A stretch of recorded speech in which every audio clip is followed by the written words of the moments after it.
to get what you want from God. Hello, I'm Susan David. You know, some people, they like to say there is no God. Well, they say this because somewhere along the line they wanted something to happen. And when it didn't, like they pictured that it would, they blamed God and they discounted him from that time on. I mean, who wants to have a God that doesn't deliver, right? Okay. God is alive and well. Always has been. He normally doesn't speak to people with an attitude. Although I do remember reading about a couple of people in the Bible who had an attitude and God did speak to them. So anything's possible. Jonah, a fairly short book in the Old Testament, speaks about a man who knew there was a God, but didn't want to do what God wanted him to do. And he even knew what that was. He just ignored it. Okay, and then there was Saul in the New Testament. He had an attitude. He hated God's people, the Christians, and he set out to make their life a living hell, a nightmare. Oh, yeah. He set out because he hated God's people, the Christians. But God spoke to him, and he told him to stop. He listened, and he turned his life around and obeyed the voice of God, and God blessed him tremendously. Even changed his name to Paul, who wrote most of the New Testament. So, but this one's about a man named Solomon. He was the son of King David. And in 1 Kings chapter 3, it said Solomon loved the Lord and followed all of his father's ways. Well, one night, the Lord appeared to him in a dream, and he told him in this dream that he could ask for anything he wanted, and it would be given to him. How many would love to hear those words from God? I'll bet you have just a list already conjured up in your mind, huh? Of all the things that you'd ask God for, right? Do you know what Solomon replied? Well, in verse 6, it says, he said, speaking to God, you were wonderfully kind to my father David, because he was honest, true, and faithful, upright in heart, and he obeyed all your commands. And then you continued your kindness, and you gave him a son to succeed in me. And he said, oh Lord, now you've made me king instead of my father David, but I feel like a little child who doesn't know his way around. Here I am among your chosen people, a nation so great that there's almost too many people to count. Okay, so I ask, give me an understanding heart. Give me a mind that I can govern your people well and know the difference between what's right and what's wrong, that I may discern between good and bad. For who by himself is able to carry such a heavy responsibility? Who does that? Who do you know of any leaders who look to God for answers to help them make the right decisions for the people? Do you even believe that there are many leaders who even believe in God, let alone look to him for answers? I'm having trouble thinking of those who fit this scenario. We have leaders who make decisions over millions of people while they're thinking of the best ways to personally profit from those decisions, either through gain of power and or money. The welfare of the masses seemed to mean nothing to these people. I'm sure you've noticed that. How refreshing to read about a leader who didn't ask God for money or power when God said, I'll give you the desire of your heart. Now in verse 10, it said that the Lord was pleased with Solomon's reply. He was glad that he had asked for wisdom. So here's what he said. He said, because you've asked for wisdom in governing my people, and you haven't asked for a long life or riches for yourself, or even to defeat your enemies, I'll give you what you ask for. I'll give you a wiser mind than anyone has ever had or ever will have. And I will also give you what you didn't ask for, riches and honor. And no one, he said to Solomon, in all the world will be as rich and famous as you for the rest of your life. and I'll give you a long life if you follow me and obey all my laws, as your father David did. Oh, pretty nice, huh? Do you know the one caveat that most people would balk at? If you follow me and obey my laws. In other words, do things God's way, not your way.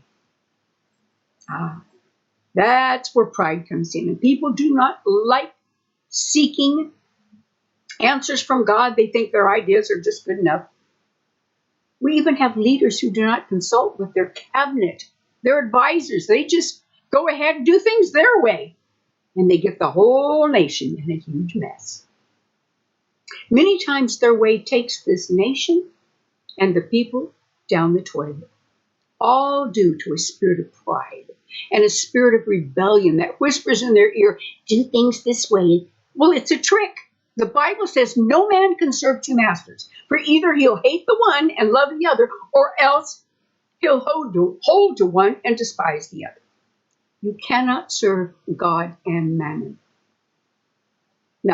No man can serve two masters. It's either God's way, which is success, or it's the devil's way, who always whispers success, but his way is failure.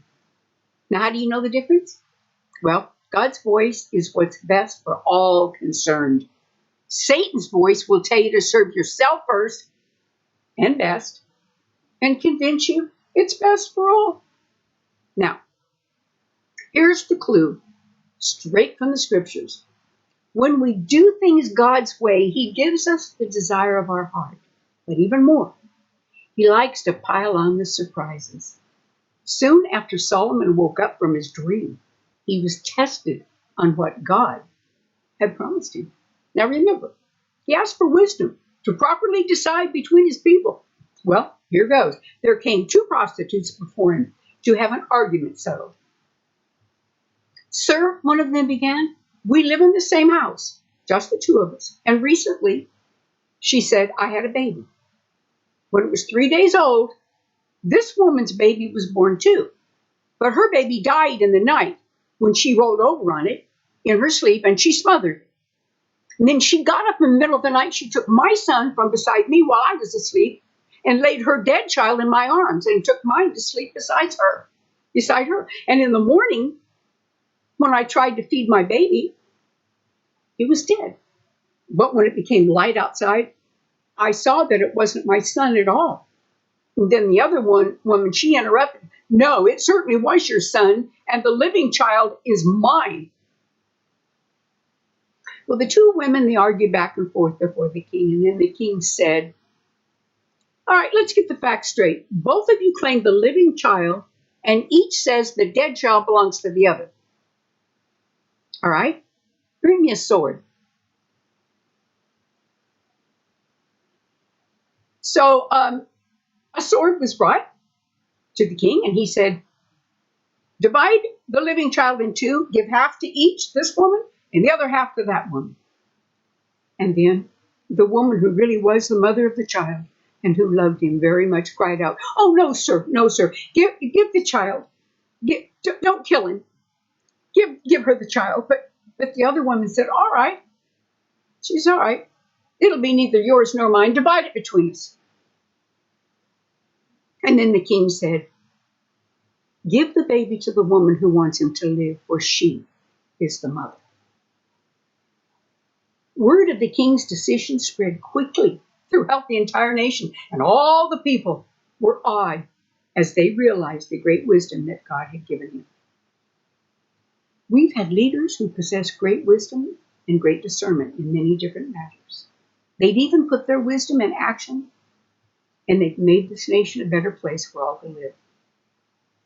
But these leaders, they're mocked, criticized, banned from sharing their wisdom, they're counseled from speaking or serving. They're thrown out like dirty dishwater, and they're replaced with others who are inept, corrupt, evil, and determined to turn the nation upside down and bring total disaster in so many ways, on the people will be disrupted. Those in charge are listening to the devil himself, and behind closed doors, they're collecting all kinds of evil devices. They go after power and money. To hell with the people. Now, how does this happen? When you have leadership who do not do things God's way, that's how it happens. They see themselves as gods and they discount any good they see multiplying around them. They cancel and they ban all who are moving in the right direction. They want the baby to die instead of giving it to the proper owner. So how do you get what you want from God? Simple. Do things God's way. Always. Seek his face daily. Read his word. Pray. Ask him to show you what he wants from you, because he'll show you, just as he did Solomon. He's no respecter of persons. All you have to do is do things his way. Many listening to this have done all their life. Okay? You've done that. Your way. How's that working out for you? Maybe not so well. Try it God's way. Since he's no respecter of persons, see if God also has a plan for you that will include the desire of your heart, such as he did Solomon. Because he will. Help me get these messages out to others. Please forward this to someone you love.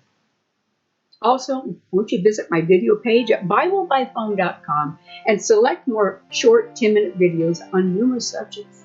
God bless you.